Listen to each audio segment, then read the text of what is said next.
Hello students, welcome back to our YouTube channel Anjali brain boost. तो बच्चों, आज हम करने वाले हैं अपने प्रश्नावली 3.2। ठीक है। और पहली एक्सरसाइज जो थी हमारी प्रश्नावली 3.1 की, उसमें हमने जो है वो दो इक्वेशन जो टू वेरिएबल्स में हैं, ठीक है, उसको हमने ग्राफिकली सॉल्व करना सीखा था। और आज हम इसको सीखने वाले हैं एक नया मेथड, जो कि हमारा होता है प्रतिस्थापन मेथड। ठीक है, प्रतिस्थापन विधि, उससे हम करने वाले हैं। जो हमारा दो चर वाले रैखिक समीकरण हैं उनको हम सॉल्व करेंगे प्रतिस्थापन विधि से। ठीक है, 3.2 में हमारा प्रतिस्थापन विधि है। 3.3 में एक नया मेथड हमें सीखने को मिलेगा, जैसे हमने 3.1 में ग्राफ से सीखा। ठीक है, 3.2 में प्रतिस्थापन विधि से सीखेंगे। और जो 3.3 है उसमें हम सीखने वाले हैं विलोपन विधि से। ठीक है, एक और भी मेथड हुआ करता था जो कि हमारी अब किताब में नहीं है, हमें नहीं पढ़ाया जाता है, क्रॉस मल्टीप्लिकेशन मेथड। ठीक है, उससे भी हम करते थे ये जो हमारे दो चर वाले रैखिक समीकरण होते हैं उनको। तो आज हम सीखने वाले हैं प्रतिस्थापन विधि। ठीक है, प्रतिस्थापन विधि से हम कैसे अपने जो दो समीकरण होते हैं हमारे, वो भी दो चर में, उसको कैसे हल करते हैं। तो चलिए बिना टाइम वेस्ट किए शुरू करते हैं हम अपनी क्लास आज की। ठीक है, जो कि बहुत ही इंटरेस्टिंग होने वाला है। तो पहला सवाल क्या है, पहला सवाल जो है हमारा, पहला सवाल क्या है, देखिए हमारी किताब में क्या कह रहा है कि निम्न रैखिक समीकरण युग्म को प्रतिस्थापन विधि से हल कीजिए। ये जो हमें रैखिक समीकरण दे रखे हैं ना, रैखिक समीकरण मतलब वेरिएबल्स के पावर 1 होता है, तो रैखिक समीकरण होते हैं। ये जो दो वेरिएबल्स में है रैखिक समीकरण हमारे, उसको किस विधि से हल करना है, प्रतिस्थापन विधि से। अभी आपके दिमाग में चल रहा होगा कि प्रतिस्थापन विधि होती क्या है ना। तो जब हम सवाल करेंगे तो हमें बहुत अच्छे से समझ में आ जाएगा कि प्रतिस्थापन विधि क्या होती है। लेकिन मैं आपको थोड़ा सा बता देती हूँ कि प्रतिस्थापन, जैसे कि इसके नाम से हमें पता चल रहा है कि प्रतिस्थापन, ठीक है, एक जगह से हमें वैल्यू निकाल के दूसरी जगह पे उसको स्थापित करना है। ठीक है, क्या करना है, हमें एक समीकरण से हमें वैल्यू निकालनी है, यक्स की या फिर वाई की वैल्यू निकालनी है एक समीकरण से, और उसको हमें समीकरण 2 में प्रतिस्थापित करना। प्रतिस्थापित करने का मतलब है कि हमें उसको वहाँ पे रखना है। तो चलिए हम सवाल शुरू करते हैं। सवाल करेंगे तो आपको बहुत अच्छे से सारा कुछ समझ में आ जाएगा। तो पहला जो समीकरण है हमारा क्या है, कह रहा है कि x plus y is equal to 14, और दूसरा समीकरण है x minus y is equal to 4। ठीक है, इसे हम नाम दे देंगे क्या, ये हो जाएगा हमारा समीकरण 1 और ये हो जाएगा समीकरण 2। ठीक है, तो किस तरह से हल करना है मैं थोड़ा सा आपको ये डिटेल में बता देती हूँ। ठीक है, तो ये x plus y equal to 14 समीकरण 1 बनाएंगे, और x minus y equal to 4 को यह समीकरण 2। अब क्या करना है, किसी भी एक समीकरण से हमें x या y का मान निकालना है। आप किसी भी समीकरण से निकाल सकते हैं, समीकरण 1 से भी निकाल सकते हैं, समीकरण 2 से भी निकाल सकते हैं। बात सिर्फ इतनी रहेगी कि अगर हम समीकरण 1 से x या y का मान निकालेंगे तो रखेंगे हम समीकरण 2 में, और 2 से निकालेंगे तो रखेंगे किस में, समीकरण 1 में। ठीक है, इसका ध्यान हमें रखना है। तो मैं निकाल लेती हूँ इसको समीकरण 1 से। ठीक है, तो लिखेंगे हम क्या, समीकरण 1 से क्या है, समीकरण 1 हमारा x plus y equal to 14 है। तो x का मान मैं निकाल लेती हूँ 14, और y को इस तरफ भेज देंगे, ये प्लस था, दूसरी तरफ आएगा तो माइनस हो जाएगा।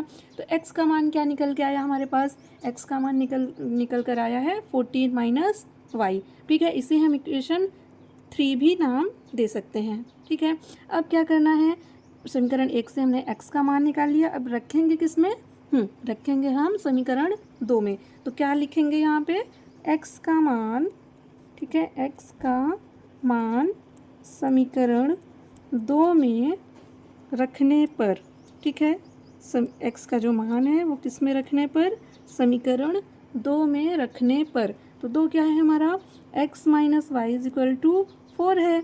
अब x की जगह पे हमें क्या रखना है, 14 माइनस वाई। क्यों, क्योंकि x बराबर है किसके, 14 माइनस वाई के, इसलिए अब हम x की जगह पे क्या रखेंगे, 14 माइनस वाई। ठीक है, और ये माइनस वाई अपनी जगह पे रहेगा, इज इक्वल टू 4। तो माइनस वाई ये बन जाएगा माइनस का 2y इज इक्वल टू 4, और 14 जो इस तरफ आएगा तो -14 हो जाएगा। ठीक है, तो -2y और 4 और 14 जब हम सब्ट्रैक्ट करेंगे तो क्या मिलेगा, माइनस का 10 हो जाएगा। तो y इक्वल टू कितना हो जाएगा, -10 अपॉन में -2, माइनस से माइनस कैंसिल हो जाएगा, और 2 से ये 10 5 बार में, तो y का मान कितना निकल के आएगा हमारे पास, y का मान निकल के आएगा 5। ठीक है, y का मान निकल के आया 5। बस हमें x और y का मान चाहिए होता है। तो y का मान 5 मिला। अब y का मान हम रख देंगे समीकरण, देखिए y का मान आप समीकरण 1 में रखेंगे फिर भी x का मान मिलेगा, 2 में रखेंगे फिर भी मिलेगा, लेकिन अगर हम 3 में रखते हैं तो आसानी से मिल जाएगा क्योंकि x = 14 माइनस y है। तो अब हम क्या लिखेंगे कि y का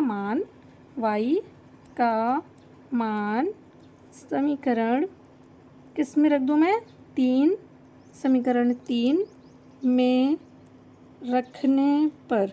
ठीक है, समीकरण 3 में हम y का मान रख देंगे। क्या है हमारा समीकरण 3, देखिए ये है x = 14 minus y, x = 14 minus y। ठीक है, तो क्या मिल जाएगा, x = 14 माइनस y की जगह क्या रखना है, हमें 5 रखना है।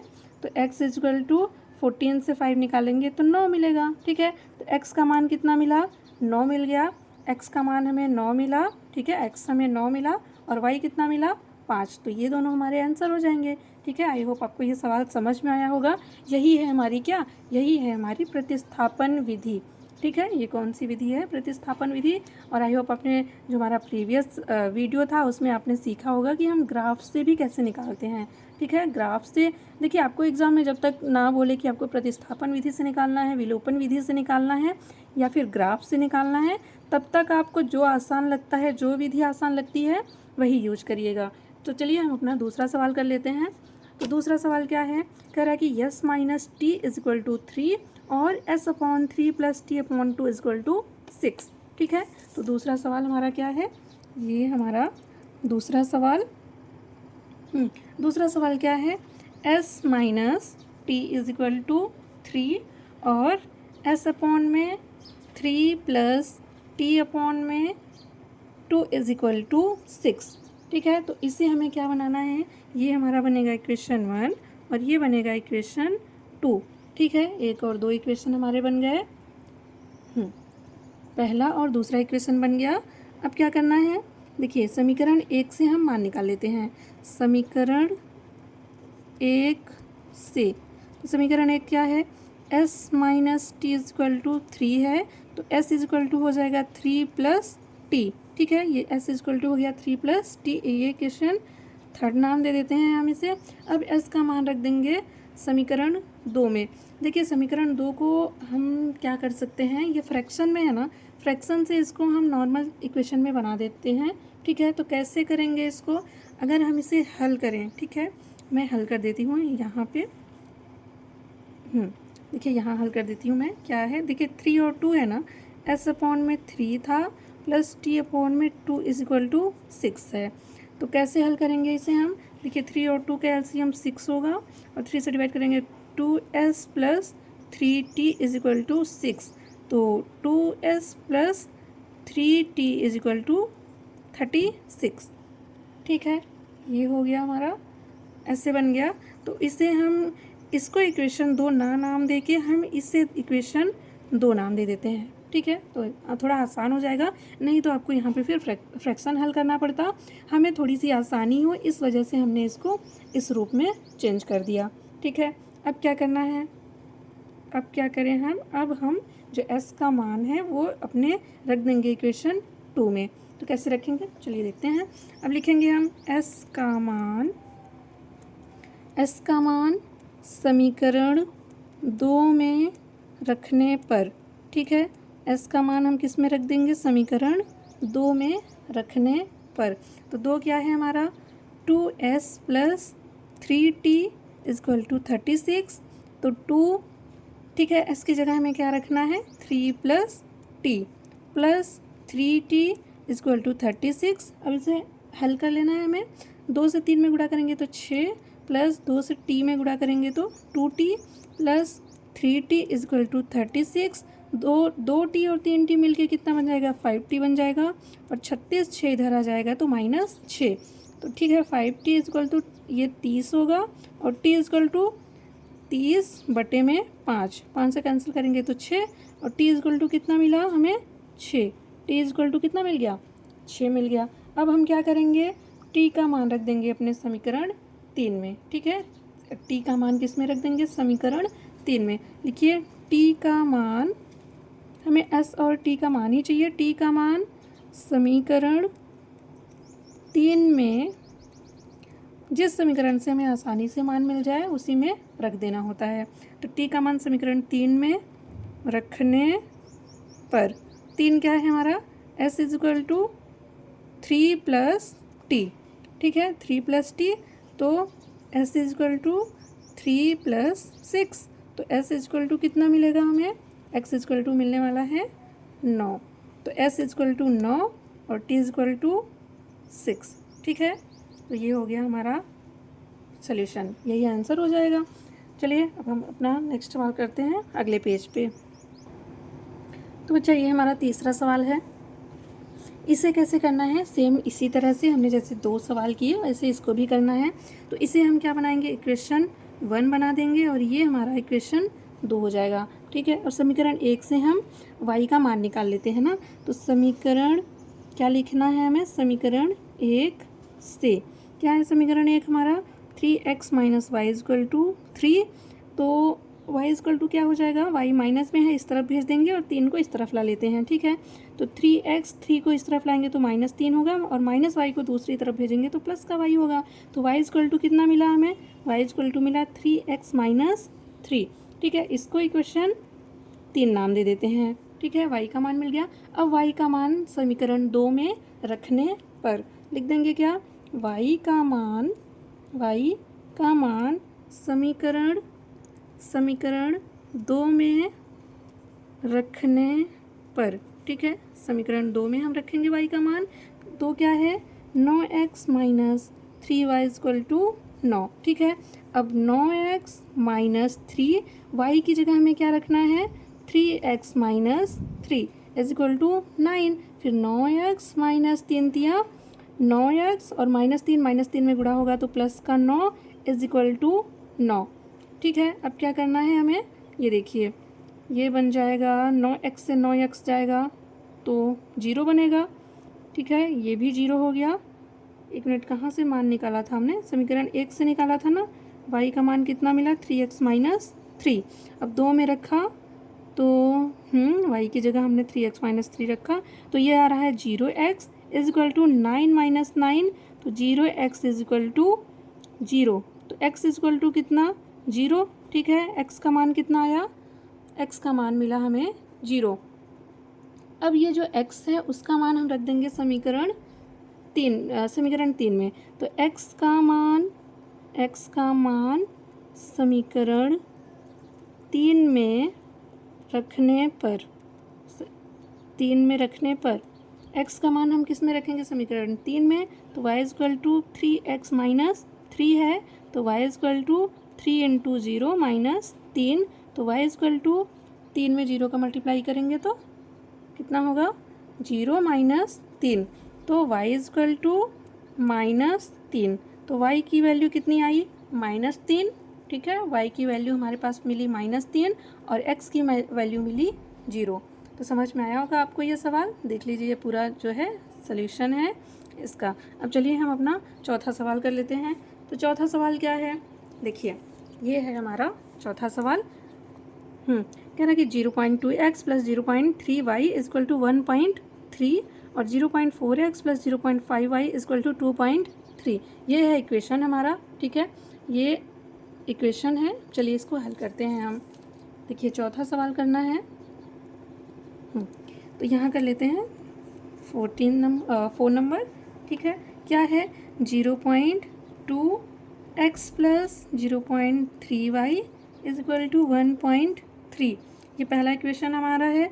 और 0.4x plus 0.5y is equal to 2.3, ये दूसरा इक्वेशन है, ठीक है। अब क्या करना है, इसे देखिए ये दशमलव में दे रखा है, तो क्या करना है, हम एक काम कर सकते हैं। अगर हमें इजी तरीके से हल करना है तो पॉइंट को हम हटा सकते हैं, ठीक है। पॉइंट को हटा सकते हैं, नहीं तो अगर हम दशमलव में करते हैं तो हमसे थोड़ी बहुत गलतियां हो जाती हैं, ठीक है। तो हम एक काम करते हैं, पॉइंट को पहले हटा देंगे। तो पॉइंट को हटाने के देखिए जितने भी नंबर हैं सबका 1 डिजिट के बाद जो है वो पॉइंट लगा हुआ है, ठीक है, 1 डिजिट के बाद पॉइंट लगा है, तो इसका मतलब अगर हम जो हमारे इक्वेशन दिए हैं उसके दोनों पक्षों में हम 10 से मल्टीप्लाई कर दें तो हमारा ये बहुत ही आसान एक इक्वेशन बन जाएगा। तो चलिए करते हैं हम। अच्छा, इसको इक्वेशन 1 दे देती हूँ नाम, इसको इक्वेशन 2। ठीक है, तो समीकरण 1 और लिखेंगे हम, सॉरी सॉल्यूशन हम यहीं से शुरू करते हैं। ठीक है, लिखेंगे समीकरण 1 और 2 के दोनों पक्षों में हमें पता है कि अगर हम एक पक्ष में कुछ गुणा कर रहे हैं, जोड़ रहे हैं, तो दोनों पक्षों में हमें करना पड़ता है। 1 और 2 के दोनों पक्षों में 10 से गुणा करने पर, देखिए 10 से हम क्यों गुणा कर रहे हैं, क्योंकि अगर हम 10 से गुणा करेंगे तो ये पॉइंट जो है वो खिसक के यहाँ पहुँच जाएगा। ठीक है, दाहिनी तरफ खिसक जाता है, हम जानते हैं। तो ये 2 बन जाएगा और ये हमारा नंबर 3 बन जाएगा, और ये जब यहाँ खिसकेगा, ये पॉइंट है हमारा, तो 13 बन जाएगा। ठीक है, तो इक्वेशन हमारी आसान हो जाएगी, पॉइंट हट जाएगा। तो देखिए अगर 10 से हम इसमें गुणा करेंगे तो 2x बनेगा, और इसमें करेंगे तो 3y और इक्वल टू 13।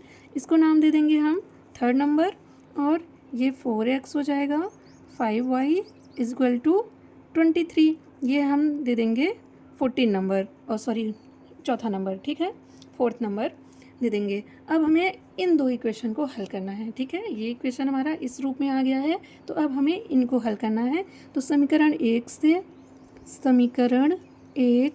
से, ठीक है, समीकरण 1 है 2x plus 3y equal to 13। तो 2x इक्वल टू कितना होगा, 13 माइनस 3y। तो x का मान निकालना है हमें, तो 13 माइनस 3y बटे में 2। ये x का मान आ गया, इसको हम नाम दे देंगे समीकरण 5। ठीक है, समीकरण 5 हो गया ये हमारा। अब x का मान हम रख दें किस में, समीकरण 4 में। x का मान क्या लिखेंगे हम, x का मान समीकरण 4 में रखने पर, ठीक है, x का मान हम किस में रख देंगे, समीकरण 4 में। 4 क्या है हमारा, 4x plus 5y equal to 23। अब 4x की जगह क्या रखना है हमें, 13 माइनस 3y बटे में 2 प्लस 5y इक्वल टू 23। ठीक है, ये है सवाल हमारा। अब देखिए 2 से ये 4 जो है वो 2 बार में कैंसिल हो जाएगा, तो 2 का गुणा करेंगे 13 में, तो 13 दूना 26 माइनस 2 तियाँ 6y plus 5y equal to 23। अब क्या करना है, देखिए minus 6y plus 5y subtract होगा तो ये माइनस y होगा, और ये 23 माइनस 26 जब करेंगे तो minus y equal to minus का 3, माइनस से माइनस कैंसिल होगा, तो y इक्वल टू कितना बनेगा, 3। y इक्वल टू कितना बन गया हमें, y इक्वल टू कितना मिला, 3 मिल गया। अब हम y का मान किस में रख देंगे, समीकरण 5 में। ठीक है, y का मान समीकरण 5 में रखने पर, तो y का मान हम समीकरण 5 में रखेंगे तो क्या है, x equal to 13 minus 3। y की वैल्यू कितनी आई है हमारे पास, y की वैल्यू आई है, तो y की वैल्यू हमारे पास 3 है। ठीक है, 3 बटे में 2, तो x बराबर 13 माइनस 3 दिया कितना हो गया, 9 बटे में 2। तो x बराबर 13 से 9 जाएगा तो 4 बटे में 2, 2 दूना 4। x का मान कितना आ गया, 2। x का मान हमारे पास 2 है और y का मान 3। ये हमारे सोल्यूशन हो गए। ठीक है, अब अगला सवाल क्या है हमारा, 5वां सवाल। ठीक है, 5वां सवाल देखिए, कह रहा है कि √2x plus √3y equal to 0, √3x minus √8y equal to 0। ये है हमारे पास इक्वेशन। ठीक है, इस तरफ कर लेते हैं हम थोड़ा सा, यहाँ पे कौन सा नंबर है ये, 5th नंबर। 5वां क्या है, √2x plus √3y is equal to 0, equation 1 हो गया, और √3x minus √8y is equal to 0, equation 2 हो गया। ठीक है, इसे हल करना है, तो अब हम एक वैल्यू निकाल लेते हैं समीकरण 1 से। समीकरण 1 से निकालेंगे, क्या है समीकरण 1 हमारा, √2x plus √3y equal to 0। ठीक है। तो √2x इज इक्वल टू कितना हो जाएगा, माइनस का √3y, जीरो है ना, इस तरफ आएगा तो माइनस का √3y हो जाएगा। तो x इज इक्वल टू क्या बनेगा, माइनस में √3y बटे में √2। ठीक है, यही बनना है। अगर y का मान निकालते हैं, ठीक है, तो आसान हो जाएगा, क्योंकि अगर 2 में रखेंगे तो ये जो है √3 से कैंसिल हो जाएगा। ठीक है, तो एक काम करते हैं, हमें थोड़ा देख के वैल्यू निकाली है ना, जिससे हमारा सोल्यूशन जो है वो आसान हो जाए। तो एक काम कर सकती हूँ मैं, क्या करते हैं हम यहाँ x की जगह y का मान निकाल लेते हैं। ठीक है, x की जगह हम किसका मान निकाल लेंगे, y का। तो अगर यहाँ y का मान निकालेंगे तो क्या बनेगा, √2x, ठीक है, और माइनस का ये √3, इसको हम समीकरण दे देंगे 3। ठीक है, अब y का मान हम रख देंगे समीकरण 2 में। क्या लिखना है हमें, y का मान समीकरण 2 में रखने पर, ठीक है, y का मान हम किस में रखेंगे, समीकरण 2 में। तो क्या है, √3, ठीक है, √3, यही ना इक्वेशन हमारा, हाँ यही है। देखिए √3x माइनस √8 इंटू वाई क्या रखना है, √2x अपॉन में अच्छा हाँ, देखिए ये माइनस भी चला जाएगा, क्योंकि हम किसका मान निकाल रहे हैं, √3y। ठीक है, √3y, तो फिर ये माइनस में, माइनस तो रहेगा ही, √3, ठीक है, इज इक्वल टू कितना है, 0 है। ठीक है, ये इज इक्वल टू 0 है, तो माइनस √3 यहाँ 0 में मल्टीप्लाई होके तो 0 बन जाना है इसको। ठीक है, ये 0 बन जाएगा, तो ये क्या बनेगा, मिलेगा हमें √3x। ठीक है, अच्छा पहले इसका हम क्या कर लेते हैं, एलसीएम कर लेते हैं। ठीक है, एलसीएम करेंगे फिर तो ये 0 मल्टीप्लाई होके 0 बनेगा, तो √3 से मल्टीप्लाई होके क्या बनेगा, 3 बन जाएगा। 3x माइनस अंडर रूट में 16x, ठीक है, 16x इज इक्वल टू 0, ये इधर आके 0 हो गया। तो 3x माइनस √16 को हम क्या लिख सकते हैं, 4x इज इक्वल टू 0। ठीक है, अब ये क्या हो गया, माइनस का 1x इज इक्वल टू 0, तो x is equal to 0 upon में -1। ठीक है, 0 अपॉन में -1, तो कुछ भी करें तो x इज इक्वल टू क्या मिलेगा, 0। x का मान क्या आया हमारे पास, x का मान आ गया 0। अब x का मान हम रख देंगे किस में, समीकरण 3 में। क्या लिखना है, x का मान समीकरण 3 में रखने पर। ठीक है, x का मान हम रख देंगे किस में, समीकरण 3 में। समीकरण 3 क्या है हमारा, y is equal to √2x upon में -√3। ठीक है, तो y is equal to √2 into 0 upon में -√3, तो कुछ भी हो 0 से मल्टीप्लाई होना है तो y इज इक्वल टू कितना हो जाएगा, 0। तो x इज इक्वल टू 0 और y इज इक्वल टू 0, ये हमारा आंसर आ जाएगा।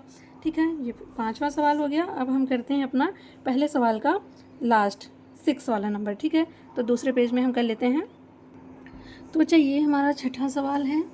तो देखिए ये फ्रैक्शन में है, एक मिनट, फ्रैक्शन में है, तो फ्रैक्शन से हमें इसको किस में चेंज करना है, हम इसको नॉर्मल इक्वेशन में चेंज कर लेते हैं। ठीक है, अब देखिए 2 और 3 है, 2 और 3 का एलसीएम लेंगे जब हम, तो कितना बनेगा, 2 और 3 का एलसीएम लेंगे, या तो इसको नाम ही दे दें क्या, समीकरण 1 और 2। ठीक है, चलिए नाम दे देते हैं इसको 1 दे देते हैं, इसको 2। ठीक है, तो समीकरण 1 में क्या करना है, 3x बटे में 2 माइनस 5y बटे में 3 इज इक्वल टू -2, इस तरह का है। 2 और 3 का एलसीएम कितना हो जाएगा, 6, और 2 ये 3 multiply 9x minus 10y is equal to -2, तो 9x minus 10y is equal to -12। ठीक है, ये इक्वेशन हम नाम दे देते हैं 3। ये तीसरा इक्वेशन हो गया हमारा। अब हम इसी तरह से समीकरण 2 से भी निकाल लेते हैं। ठीक है, अब समीकरण 2 क्या है, x बटे में 3 प्लस वाई बटे में 2 इक्वल टू 13 बटे में 6। हम यहाँ से भी कर सकते थे, लेकिन हमारा जो कैलकुलेशन है वो थोड़ा सा ज़्यादा हो जाता है, इसलिए हमने इसको नॉर्मल ऐसे ही चेंज कर दिया। ठीक है, अब हम क्या करेंगे, 3 और 2 का एलसीएम भी कितना हो गया, 6 हो गया, और ये उधर मल्टीप्लाई होगा तो 2x plus 3y equal to 13 upon में 6। देखिए दोनों जो हर है वो इक्वल है, तो ये कैंसिल हो जाएगा। ठीक है, 6 से 6 कैंसिल हो गया, तो 2x plus 3y equal to 13, ये हमारा जो है वो चौथा इक्वेशन बन गया। ठीक है, अब हमारे पास 2 इक्वेशन नए नए मिल गए हैं, 3 और 4। अब हम तीसरे वाले समीकरण से क्या करेंगे, समीकरण 3 से हम x की वैल्यू निकाल लेंगे, और x की निकाल लें या y की निकाल लें, x की निकाल के समीकरण 4 में रख देंगे। तो क्या करना है, समीकरण 3 से, ठीक है, समीकरण 3 से क्या है, 9x minus 10y equal to minus 12। अब इससे हम x की वैल्यू निकालेंगे तो क्या मिलेगा, 9x equal to minus 12 plus 10y। ठीक है, तो x इक्वल टू क्या मिलेगा, माइनस 12 प्लस 10y बटे में 9। ये इक्वेशन हम बना देते हैं 5वां इक्वेशन। ठीक है, ये दिख रहा है ना आपको, x equal to minus 12 plus 10y upon में 9, ये हो गया हमारा 5वां इक्वेशन। अब क्या करेंगे हम, अब हम x का मान जो है वो, ठीक है, x का मान हम रख देंगे किस में, समीकरण 4 में। अब क्या लिखना है हमें, इस तरफ कर लेते हैं। ठीक है, x का मान देखिए, अब हमें क्या करना है, x का मान समीकरण 4 में रखने पर, समीकरण 4 क्या है, 2x plus 3y equal to 13। ठीक है, तो 2x की जगह हमें क्या रखना है, माइनस 12 प्लस 10y बटे में 9। ठीक है, प्लस 3y इक्वल टू 13। अब क्या करना है हमें, 9 यहाँ पे 1 होगा ना, तो 9 एलसीएम बन जाएगा।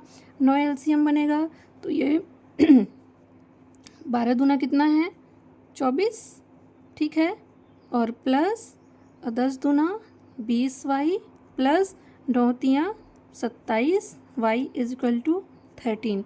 ठीक है, और माइनस 24, 20y प्लस 27y, ये हमारा क्या है, 20y प्लस 27y जोड़ेंगे तो कितना बन जाएगा, ये minus 24 plus 47y is equal to 13 नवैया कितना, 117। ये 9 इधर चला जाएगा ना, मल्टीप्लाई हो गया, 13 नवैया 117। फिर 47y is equal to 117, minus 24 इस तरफ आएगा तो प्लस का 24, तो 47y इज इक्वल टू 117 में 24 जोड़ेंगे तो कितना बनना है, ये 7 4 11, 2 1 3 1 4, 141। तो y इक्वल टू कितना बनेगा, 141 अपॉन में 47। देखिए किसी और नंबर से तो कटने का दिख नहीं रहा है, तो अगर हम 47 से डायरेक्ट कैंसिल करेंगे इसको तो ये 3 बार में कैंसिल हो जाएगा, तो y इक्वल टू कितना मिलेगा, 3 मिल जाएगा। ठीक है, y इक्वल टू 3 मिला। अब y का मान हम किस में रख देंगे, समीकरण 5 में। क्या लिखना है, y का मान समीकरण 5 में रखने पर। ठीक है, समीकरण 5 क्या था हमारा, x इक्वल टू माइनस का 12 प्लस 10y बटे में 9। ठीक है, ये समीकरण 5 था। अब इसमें हम रख लेंगे y का मान, तो x equal to minus 12 plus 10 into 3, y का मान 3 है ना, और बटे में 9, तो क्या मिलना है हमें, माइनस 12 प्लस 10 तियाँ 30 बटे में 9। ठीक है, यहाँ कर लेते हैं, यहाँ करेंगे तो क्या हो जाएगा, 30 से 12 हम जब माइनस करेंगे, दिख रहा होगा आपको, 1 मिनट, हाँ, जब 30 से 12 माइनस करेंगे तो 10 से 2 गया 8। ठीक है, 2 से 1 गया 1, 18, x इक्वल टू 18 बटे में 9, तो 9 दूना 18, तो x का मान कितना आया, 2। x का मान हमारे पास 2 आया और y का मान 3 आया, और यही है हमारा सोल्यूशन। ठीक है, तो ये पहला सवाल हमारा ख़त्म होता है। यहीं पे इसमें कितने पार्ट थे, 6 पार्ट थे। तो जो हमारे 6 सवाल थे, 6 ख़त्म हो चुके हैं। अब ये है दूसरा सवाल, ठीक है। तो चलिए हम अपना दूसरा सवाल करते हैं। तो अच्छा, दूसरा सवाल क्या कहता है, कह रहा है कि 2x + 3y = 11 है और 2x - 4y = -24 को हल कीजिए और इसमें m का वह मान ज्ञात कीजिए जिसके लिए y = mx + 3 हो, ठीक है। हमें इन दोनों इक्वेशन से x और y का मान निकालना है और फिर उसको जो हमारे पास x और y का मान आएगा इस इक्वेशन में रखना है और यहाँ से हमें m का मान फाइंड करना है। तो चलिए देखते हैं कैसे करना है हमें।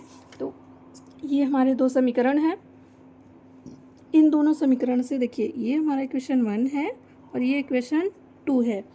अब समीकरण 1 से हम एक वैल्यू निकाल लेते हैं x की, ठीक है। समीकरण 2 में रख देंगे, x और y का मान मिलेगा और x y का मान हम y = क्या है हमारा mx + 3 इसमें रखेंगे तो m का मान भी मिल जाएगा। तो चलिए देखते हैं कैसे करना है हमें। अब लिखेंगे हम समीकरण 1 से, ठीक है। समीकरण 1 से क्या है, समीकरण 1 हमारा 2x + 3y = 11। तो 2x = 11 - 3y और x = 11 - 3y अपॉन में 2, ठीक है। ये बना देंगे हम इक्वेशन 3, ये थर्ड हो गया। अब x का मान हम रख देंगे समीकरण 2 में। क्या लिखना है, x का मान समीकरण 2 में रखने पर, ठीक है। x का मान हम किस में रख देंगे, समीकरण 2 में। 2 क्या है हमारा, 2x - 4y = -24। अब 2x की जगह क्या रखना है, 11 - 3y बटे में 2 -4y = -24। 2 से 2 तो कैंसिल हो जाएगा, क्या बनेगा, 11 - 3y - 4y = -24, ठीक है। यही मिलेगा ना। तो 11 - ये 7y हो गया और -24 और -7y = -24 और 11 इधर आएगा तो -11 हो जाएगा। तो -7y = 24 - 11 कितना होता है, तो 4 1 5 और ये 35, माइनस का 35 हुआ। तो y = -35 बटे में -7, ठीक है। -35 बटे -7, माइनस माइनस कैंसिल होगा, 7 बचे 35। तो y = कितना हुआ, 5। y = कितना मिलेगा हमें, 5। अब y का मान हम रख देंगे समीकरण 3 में। अब देखिए क्या लिखना है, करते हैं हम यहाँ पे। अब करेंगे y, नहीं दिख रहा है आपको, एक मिनट। क्या करना है, y का मान समीकरण 3 में रखने पर, ठीक है। 3 में रखने पर y का मान समीकरण 3 में रखेंगे। 3 क्या था हमारा, x = 11 - 3y अपॉन में 2। तो x = 11 - 3 × 5, y का मान कितना, 5 ही आया ना, बटे में 2। तो x = 11 - 15 बटे में 2। जब माइनस करेंगे तो हम x = कितना मिलेगा, -4 बटे में 2, 2 दूना 4। तो x की वैल्यू कितनी आई, -2, ठीक है। अब हमें अभी ये सवाल ख़त्म नहीं होता ना, अभी हमसे क्या पूछा है, हमसे m का मान पूछा है, ठीक है। m का मान ज्ञात कीजिए, कब, जब y = mx + 3 है। mx + 3 है तो y का मान मिला हमें 5, m का मान हमें निकालना है, x कितना मिला, -2 + 3। तो 5 + 3 इधर आएगा तो माइनस का 3 होगा, ठीक है, = -2m। तो 5 से 3 गया 2 = -2m। तो m = कितना होगा, 2 बटे में -2, 2 से 2 कैंसिल करेंगे तो m = कितना, -1। m का मान कितना आया, -1, ठीक है। तो ये रहा हमारा पूरा सॉल्यूशन, ये दूसरे सवाल का। तो अब जो आगे के सवाल हैं हमारे, वो वर्ड प्रॉब्लम है, ठीक है। इसे हम आज की वीडियो में नहीं करेंगे, इसे हम अपने नेक्स्ट वीडियो में करेंगे, ठीक है। हमारी जो वीडियो है वो लंबी हो जाएगी, तो इसको हम पूरा जो वर्ड प्रॉब्लम है हमारा वो हम नेक्स्ट वीडियो में कर लेंगे। तो आज के लिए बस इतना ही। आई होप आपको क्लास अच्छी लगी होगी, समझ भी आया होगा। तो चलिए मिलते हैं नेक्स्ट वीडियो में। Thank you.